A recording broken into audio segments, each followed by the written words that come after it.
Good morning, good afternoon, good evening, good night, good day to you, depending where you are in the world. So we're here live in London. It was a wonderful Sabbath. We had communion at church and a high day. It was a high Sabbath. It was very good. Great spiritual food and also physical food. Lunch was pretty amazing.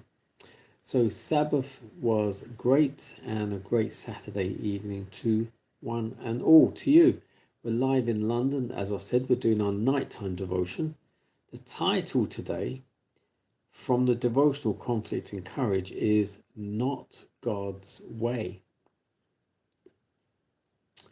Acts 7 verse 22. And Moses was learned in all the wisdom of the Egyptians, and was mighty in words and in deeds.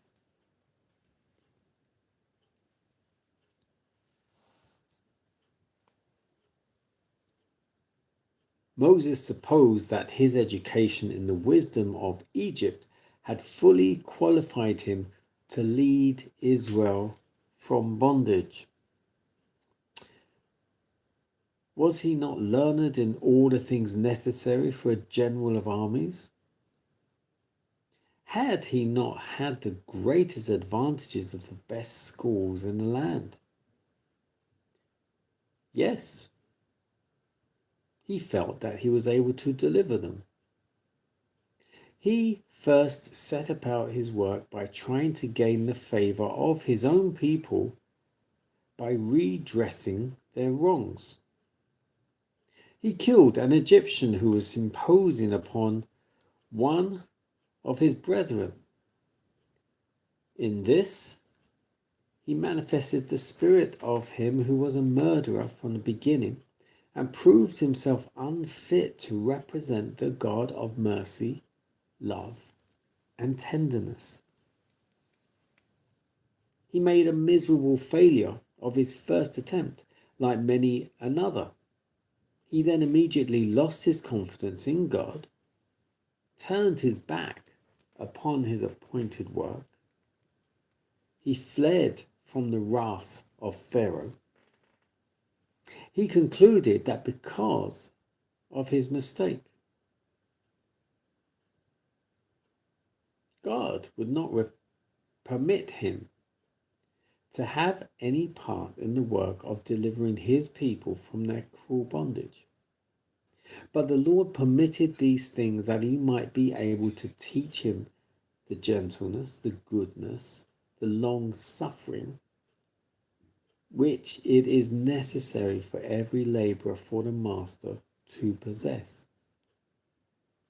In the very height of his human glory, the Lord permitted Moses to reveal the foolishness of man's wisdom, the weakness of human strength, that he might be led to understand his utter helplessness and his inefficiency without being upheld by the Lord Jesus. In slaying the Egyptian, Moses had fallen into the same error so often committed by his fathers of taking into their own hands the work that God has promised to do. It was not God's will to deliver his people by warfare, as Moses thought, but by his own mighty power, that the glory might be ascribed to him alone. Yet even this rash act was overruled by God to accomplish his purposes. Moses was not prepared for his great work. He had yet to learn the same lesson of faith that Abraham and Jacob had been taught, not to rely upon human strength or wisdom, but upon the power of God for the fulfillment of his promises.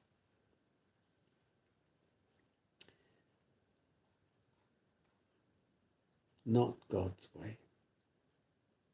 So it's covering here that even though Moses was so learned and knowledgeable of the Egyptian ways, Egyptian teaching, all the training he had had, the fact he could be a general in the army. In all of that, he felt very well equipped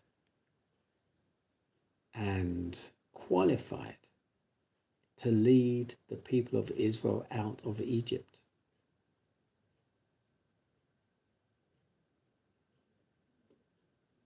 And then he messed it all up, trying to do it himself,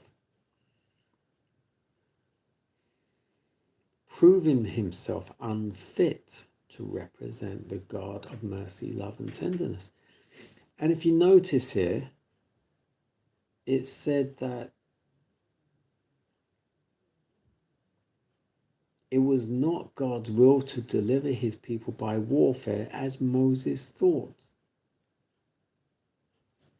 but by his own mighty power, God's power.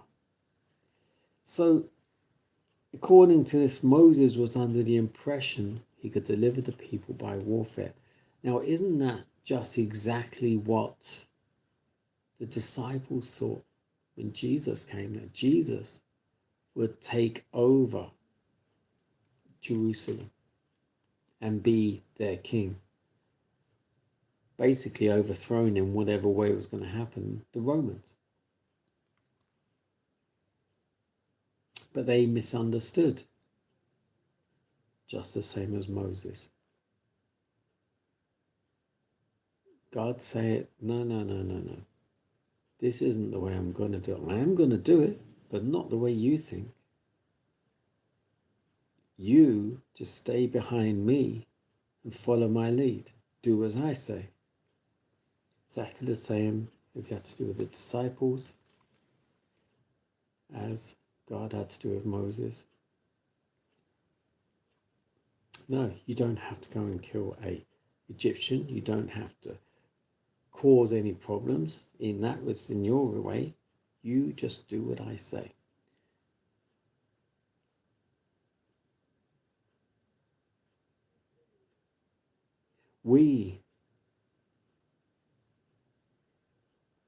When we are given a work to do,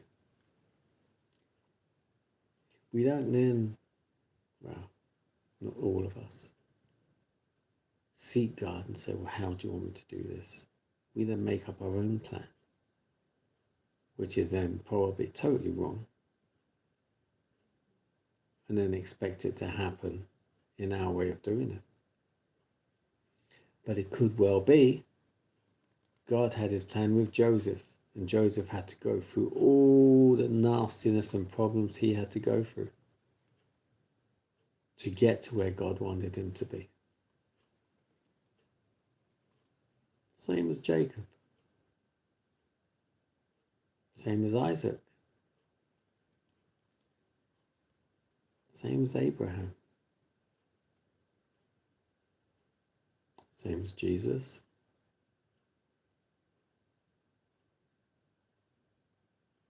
Same as a lot of the characters in the Bible. David.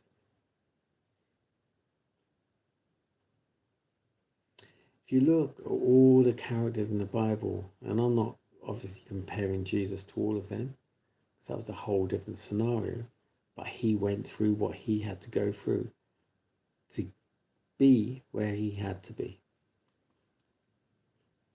With all the other characters in the Bible, Ruth,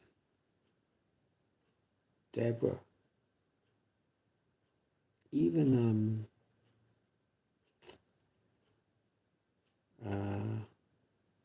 gosh, I can't remember all the names now. Gideon.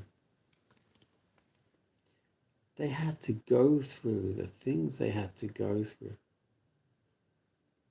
to be where God intended them to be. But they allowed God to lead them many a time. Well, ultimately, when they realized they couldn't do it of their own accord. And this is what we have to know today. Let God lead so we can be to fulfill the potential he had for us.